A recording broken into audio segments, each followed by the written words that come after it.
Okay, hello everybody. This is today's date is November 3rd, 2021. My name is Leslie Williams, and this is video 2 of a two-part video series. It's going to be titled Electronic Synthetic Dreams, Remote Neural Monitoring, and Gang Stalking Crimes, video number 2. Now, in video 1 that I just concluded here about 10 minutes ago, I stated that what I was going to do in video 2 was play some audio from one of the Techno Crime Fighters video series videos, and I'm getting ready to do that here in about 1 minute.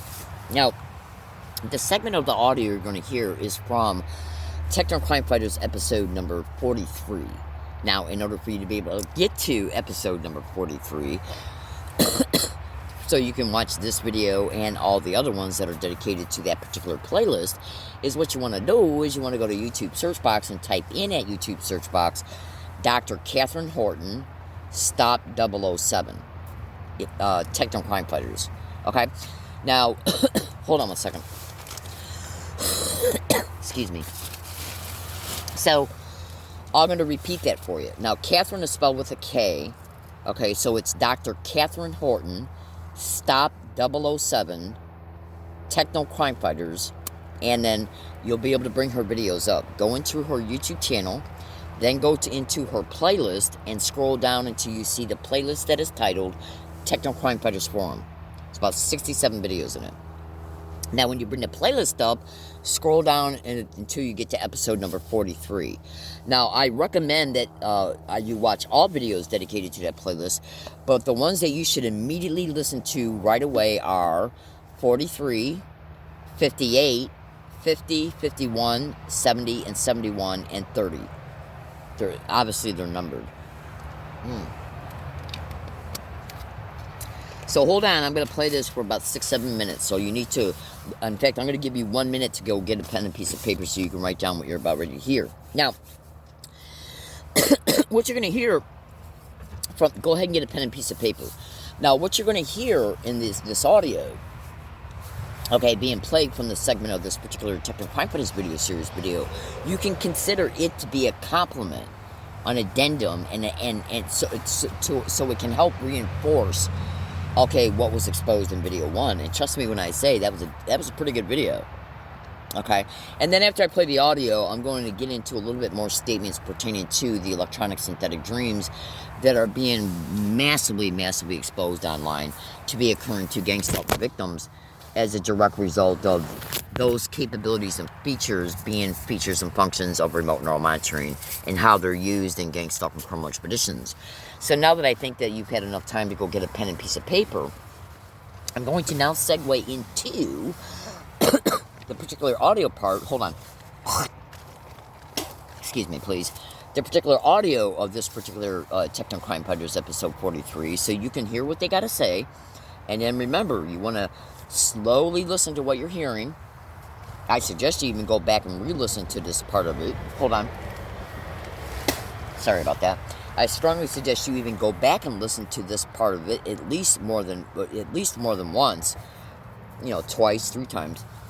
Okay, and then when you bring the video up and watch it, which I talked about how to get to it as the people were getting up and going to get a pen and piece of paper, I talked about how to get to this video while you were up, so you might want to come back and scroll back for about 1.5 minutes so you can understand how to get to this particular video that this audio is from. No big deal. It's very easy to do. Very easy to do. So, I'm going to go ahead and play the audio now, and you want to take everything from this audio and incorporate it within your understanding pertaining to what was exposed in video 1. So, here we go.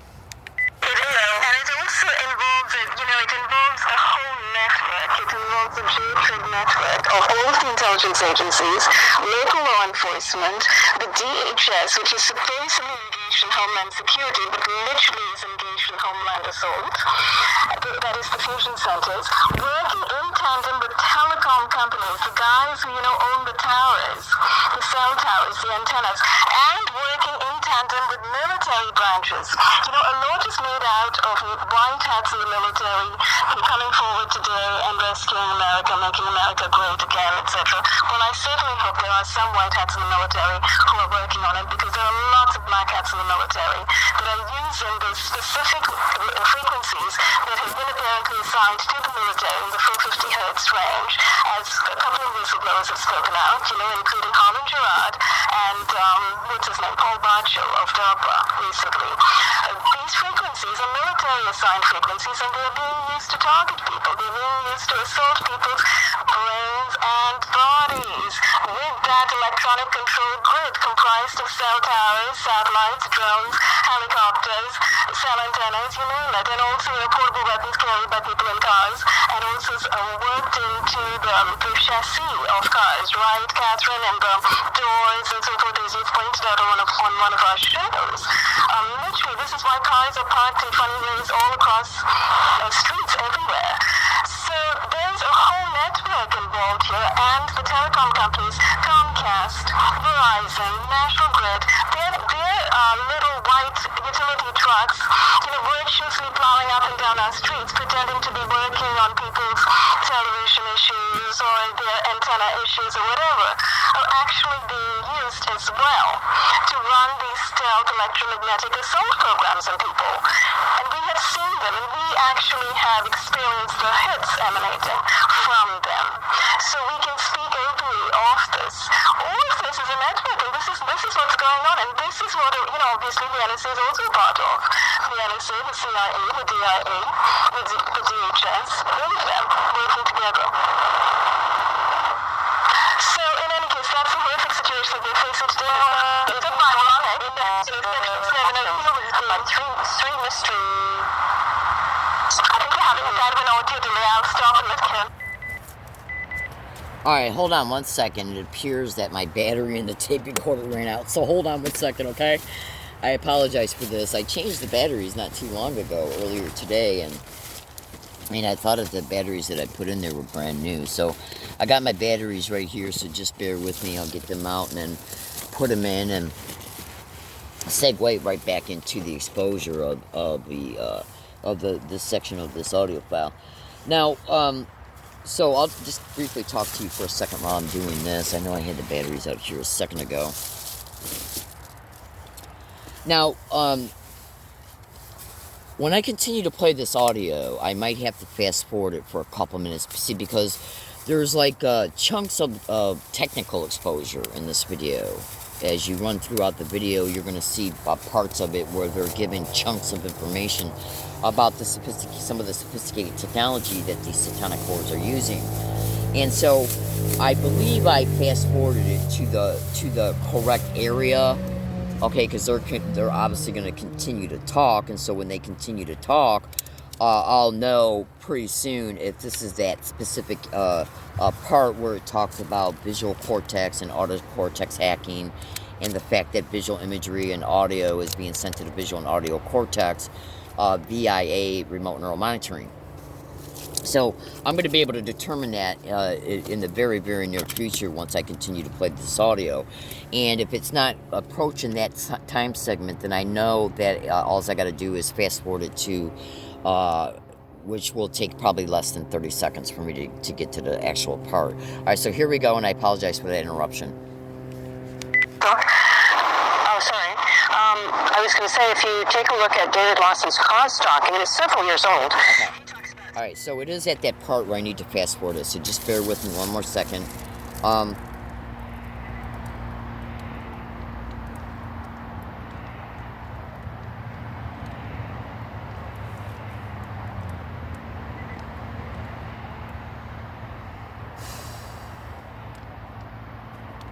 Stolen, because I saw people steal.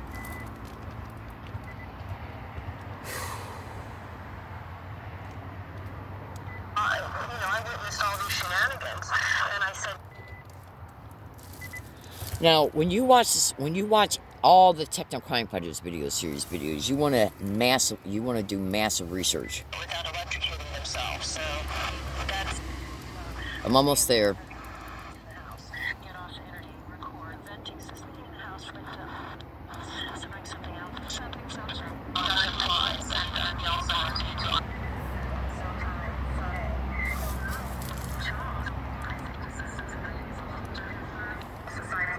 See, I made this video on the fly.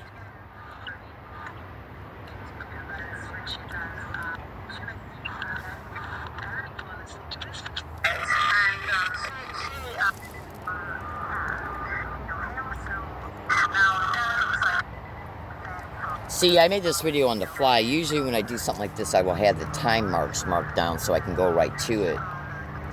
But again, I made this video on the fly, so bear with me.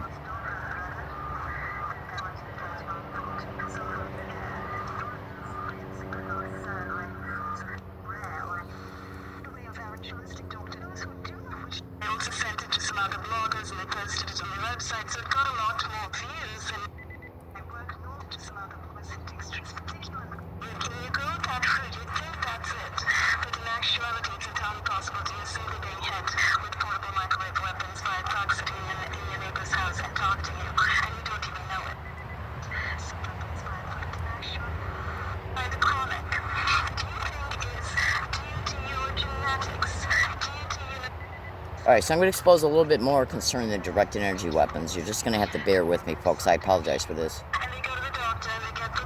Because you need to hear this too.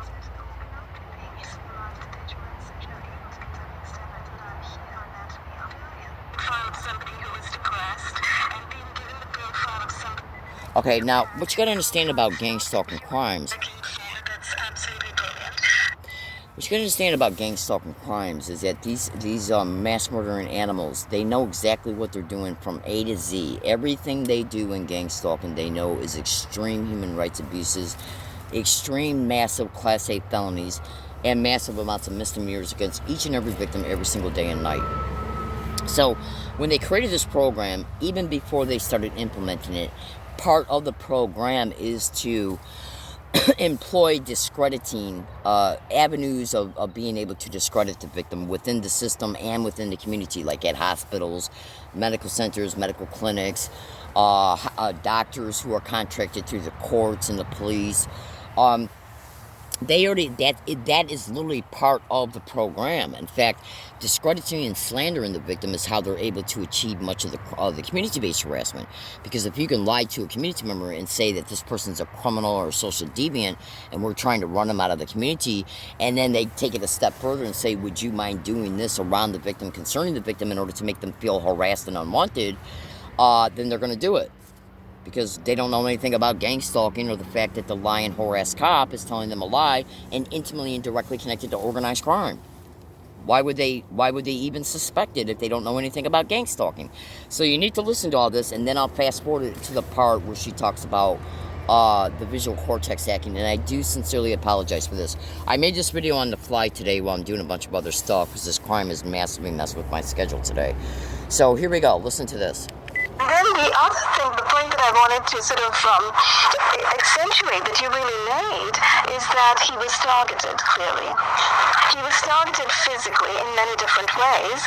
If, he was being given the profile of somebody who was depressed and being given the profile of somebody who had continuous bodily issues of some kind or the other, that's targeting. And you and I know it because we have experienced these directed energy weapons hits on all parts of our anatomy. I can literally speak for that, and the only reason that I'm here, I'm alive, and I'm perfectly healthy. Well, to a certain extent, I doubt that I'm perfectly healthy, but I'm somewhat healthy and, able to continue my work today is because of shielding.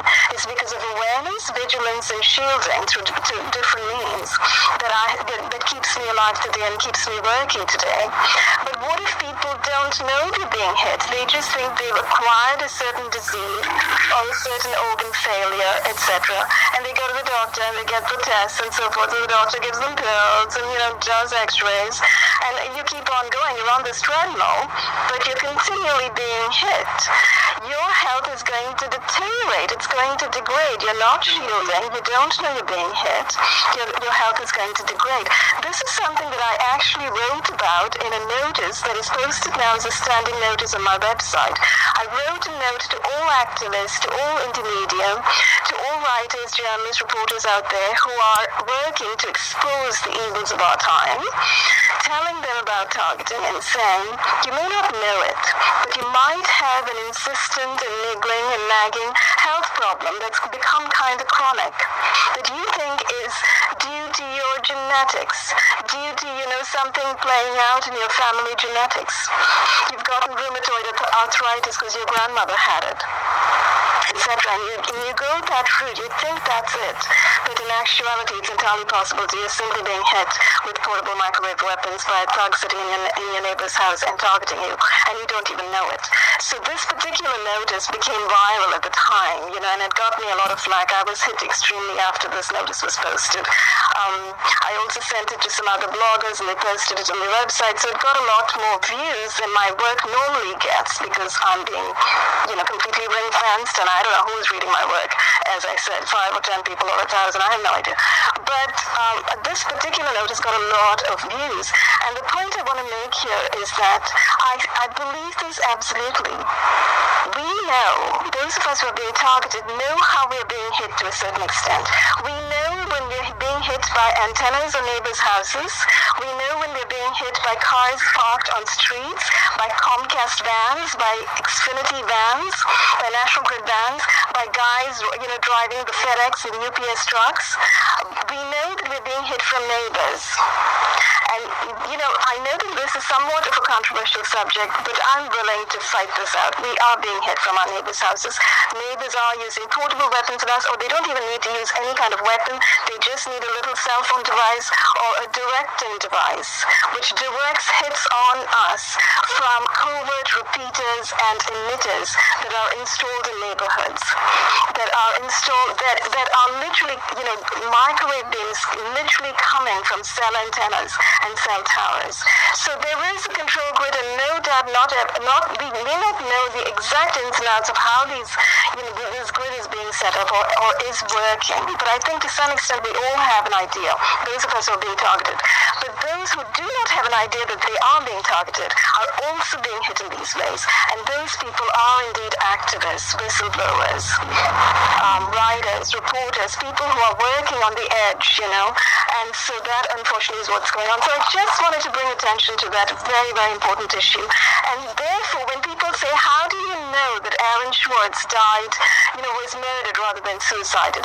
Well, I would say I know because I see the hundreds of holistic doctor deaths, and I am being hit with heart attack weapons, heart attack frequencies, literally on a daily basis, daily and nightly basis. This has been going on for 2 years.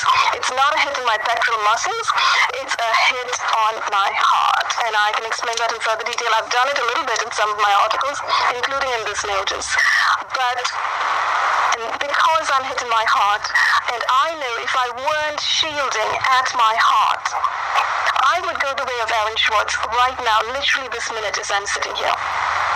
So therefore, I'm fairly certain, as you are, Catherine, that people like Aaron Schwartz, young, talented, brilliant, working for humanity, are indeed being murdered stealthily and covertly with these deadly, covert electromagnetic weapons using targeted frequencies at their hearts, at their brains, at various parts of their anatomy. I totally agree, and actually, if I may just add in, 2 more deaths that for me fall into the same category. I want people to remind. Okay, so what I'm going to do right now is fast forward again. Bear with me. Trust me. What you just heard, I'm sure you're glad you did heard. I'm sure you're glad you heard it. So when I get to this other part, and you be patient with me for a minute, you're absolutely going to be glad that you decided to be patient. So just bear with me.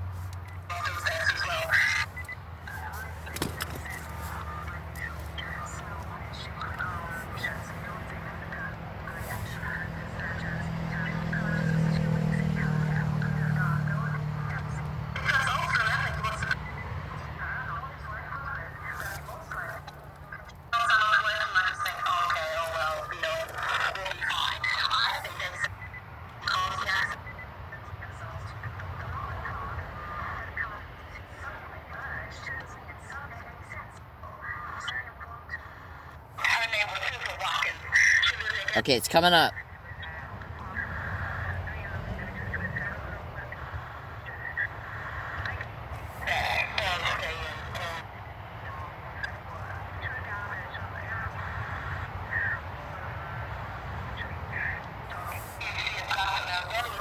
Almost there.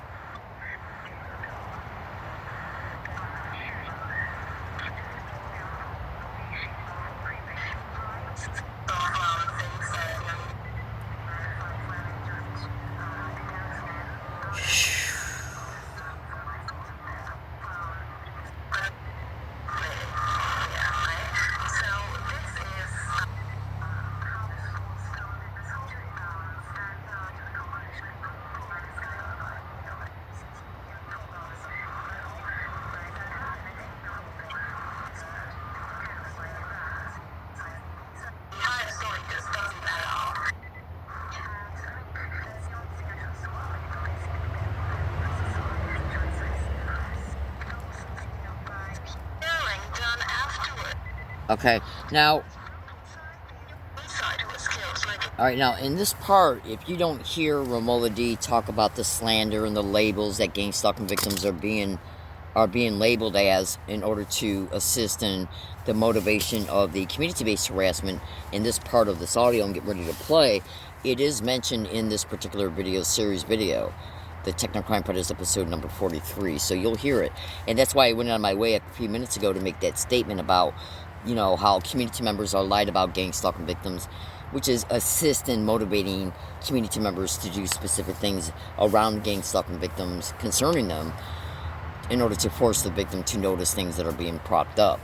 So just research extensively the police and gang stalking, community notifications and gang stalking, neighborhood watch groups and gang stalking, slander, fake bogus criminal investigation files, and much more. Because if you can label somebody as being undesirable, and you're approached by somebody with a badge, whether it be a federal, state, or local badge, and you show them a fake bogus criminal investigation file, along with a tailored, sophisticated lie to a person who has no idea about anything going on, doesn't even know gang stalking exists, well, that person is extremely vulnerable and susceptible to being fooled and duped to do what they're being directed to do.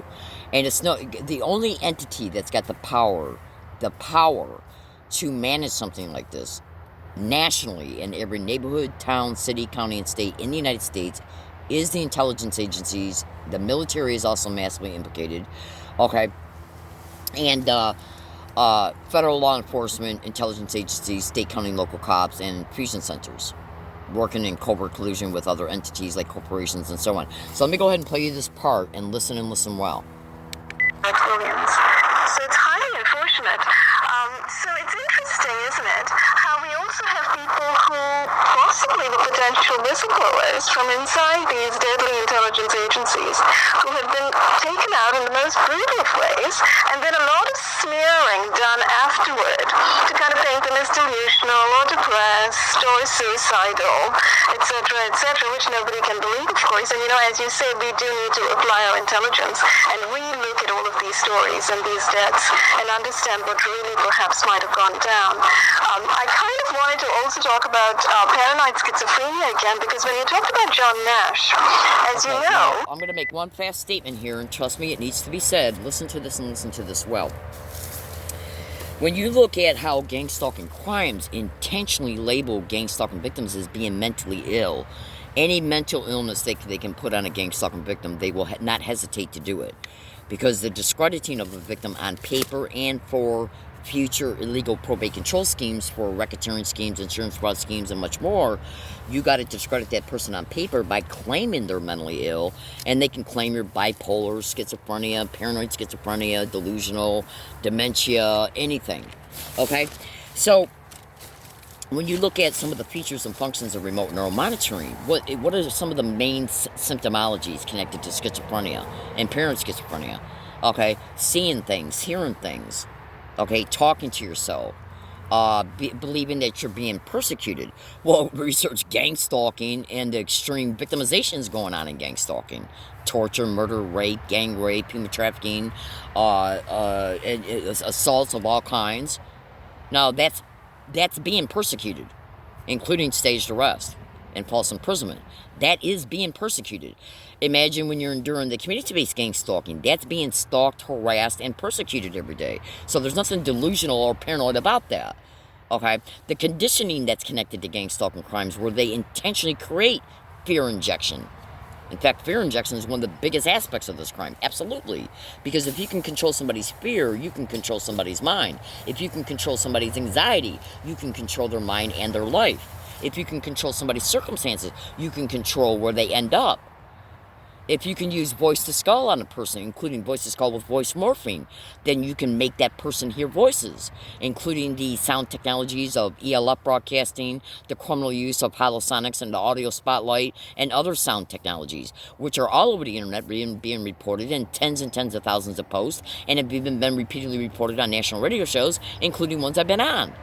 Now, what do paranoid schizophrenics endure? The delusions of being persecuted, hearing voices, seeing things. Well, look at how the visual cortex is intentionally manipulated through remote neuromonitoring.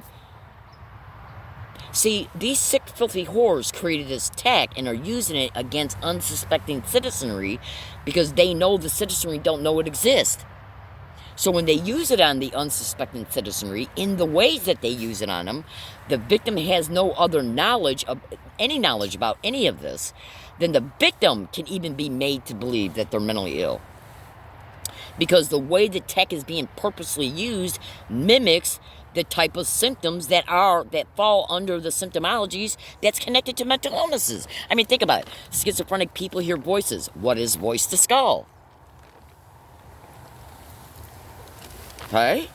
Remote neural monitoring can send visual imagery to your visual cortex while you're awake and asleep. What do schizophrenics claim what's part of the symptomologies of schizophrenia? Seeing things, including sending holograms. So listen to this. Now, he had that movie made about him, right? A Beautiful Mind, where there was so much made out of this guy who was such a brilliant genius, etc. But unfortunately, these geniuses, you see, they're always borderline schizophrenic. You know, they hear voices in their heads. What can you do? These, pathetic geniuses. And that was what that movie was all about, right? And he actually, I don't know if he was at Princeton. He's been complaining about voices for a very long time. After he came up with his brilliant, isn't he the progenitor of the game theory, which is now used in cybernetics and in organized stalking against targets, by the way, and in robotics and artificial intelligence and so forth? Hypergame theory, or a version thereof, right? So here's this brilliant mathematician. He comes up with this, incredible theory, etc. And then all of a sudden he hears voices and he's hounded. He leaves the country. I think he came back eventually, and then I wondered he made a deal, or in some way something was some kind of. By the way, she's talking about John Nash, the physicist that was the featured person in the movie A Beautiful Mind, starring Russell Crowe. Some kind of negotiation was made whereby, because some other people have suggested this to me, I'm just throwing it out there, whereby he was permitted to continue his work, but he was being considered a schizophrenic and, had to take medicines and all this stuff. And this movie was made about him, etc. Well, do you know the date when he died, Catherine? Do you have that in front of you? And the reason okay, I'm curious, because the reason I ask is because I wrote an article called Paranoid Schizophrenia, Tool of the Red Terror Makes a Comeback in Authoritarian USA and Other Western Democracies. It's on my website, and I wrote this, unfortunately in those days I never really wrote down the dates when I posted these articles, but I'm sure there's a way of finding that out. But I didn't write it down right in the article itself, in the body of the text. But this article, I think I had barely published it, literally like 3 to 4 days. It was all about how, paranoid schizophrenia was used by the Soviet Union to bury the voices of scientists, of activists, of, free thinkers, of a lot of people in society. And it was drawing a connection between that and between what's happening in our country today, where reporting victims of surveillance abuse are being dismissed as paranoid, delusional, and schizophrenic. So that article, literally 4 or 5 days after that article came out, I think, is when I heard about the news that John Nash was killed, and it made me wonder, at the time, if there was a connection between the publication of my article and that. Because, of course, I don't think I mentioned him in my article, but, he's one case, and there's another. Gloria Naylor is another. As you know, Gloria Naylor died in her early to mid-60s, just a couple years ago, and she is an extraordinary writer, an African-American writer, memoirist. I think she also wrote for television shows, The Women of Brewster Place, 1996. Now, 1996 is a very interesting memoir because it chronicles the long story of her targeting, initially from a neighbor who whose brother worked at the NSA, and she's kind of fictionalized the story a little bit and written it in her story in 1996, but she says openly in the book that it's based on real events. And this book got some notoriety and got some attention from mainstream media, including, I remember when reading the transcript of an interview she had at NPR. But the tone in which the interviewer approached the subject was of skepticism and disbelief and almost indulgence, rather than serious investigation, exploration, or concern. And that always struck me, because here we have a talented and well-known national writer, a writer of national stature, who published a memoir on her personal experience of being targeted, stalked, surveyed, monitored, and being hit with electromagnetic weapons. And she was one of the early witnesses and early whistleblowers of targeting with EMF weapons. And then, her book kind of literally was not taken up by media. So that actually brings me around always, to that issue of media is complicit. If media won't cover, media is complicit, as you say, Catherine. And there literally are no two ways about it. If media won't cover, media is complicit. End of story, And that's what we've been experiencing so far.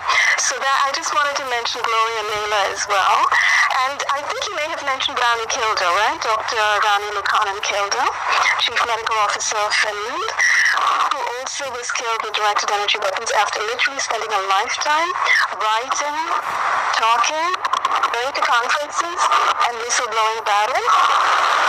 There's one thing I wanted to read out from her book about paranoid schizophrenia, sort of an explosive bit of information for everybody. So if you guys have the time right now, I'll read it right now. Okay, now check this out. I sincerely and humbly apologize for these interruptions, but you need to listen to me. This phone only allows me, usually, I'd say at least 98% of the time, only allows me to make 33-minute long videos at a time. And it's approaching the 33-minute and 9-second mark right now. So what I'm going to do is here's the meat and potatoes coming up in the audio right there. So I'm going to start a third video. And you'll know it's the third video when you hear me say at the beginning, the title of this video is remote neural monitoring, artificial synthetic dreams, and gang stalking crimes. And then I'm going to segue right into this follow-up of this audio, because this is the audio I've been waiting for. So you ready? I'm getting ready to start it in here in about 2 seconds.